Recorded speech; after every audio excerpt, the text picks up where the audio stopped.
Tomb Raider Definitive Edition, really, we looked at it from the end of the current gens. We did PS3, 360, and PC. Those were the starting points for this next-gen version.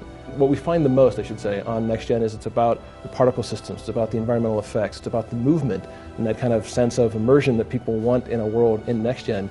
When we made texture maps for the characters in the game and the world itself, even on the last generation, you make them as high a resolution as you can, but you always have to kind of squeeze them down to a smaller size, just that the actual bitmaps themselves take up memory. But for Xbox One and PS4, we were able to go back and take all those textures that we had done and blow them out literally 4 times larger than they'd ever been. So those details, those minute details, when you get really close in on a texture from a camera's perspective or from a player's perspective, you can see those fine grains in the leather jacket on the back of one of the bad guys. You can see the actual cloth inside of Laura's t-shirt. You can actually see textures of her skin. They don't look kind of gray or washed out. They're incredibly detailed. It makes you feel like they have little pores or bumps on them. That's the kind of stuff you can get to from the actual art textures themselves. Say, how far can we push Laura and do our first steps towards what a next-gen Lara Croft could look like. That meant taking the entire model and doing a topology pass across all of her body. Physics as far as the objects attached to her, but also the shape of the body itself is pretty much the same, but higher resolution. The texture maps are higher resolution. And then from the head and the face, all that was rebuilt from scratch to give kind of a new look for what we think a next-gen Lara could be.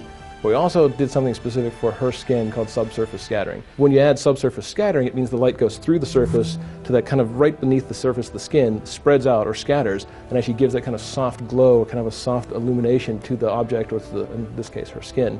So it gives a much more realistic look. That, on top of everything else we did for Lara, really makes her stand out in a way that, when you look at them side by side, is very, very impressive.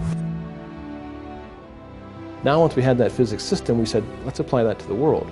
So even on last gen, if we had bushes that moved or things that would bend and react to you, we only had a few of them because they were painstakingly put in there by hand by the artists.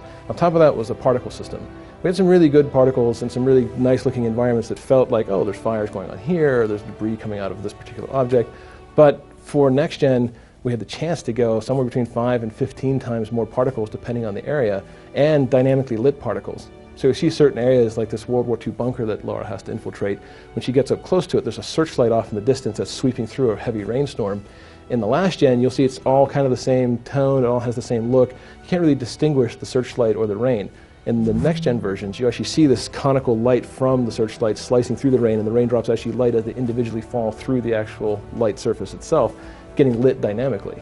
And that kind of richness, some of the areas, for example, when she's escaping one of the Solari fortresses, the smoke now pools onto the ceiling. So you actually have this much thicker, heavier sensation in the air. You'll see Laura's skin dynamically change into sweat because it's a warm, tense environment. You'll see the smoke on the ceiling. You'll see extra embers glowing in the environment around her. All of that adds to that visual storytelling and that visual fidelity that we pushed for on next gen. We kind of cheated the fog on last gen. It was a great trick of having these two-dimensional fog planes out there that help hide what's called level of detail. So objects that are far in the distance can go to a much smaller scale, so they don't have to have as much cost on the processors for rendering.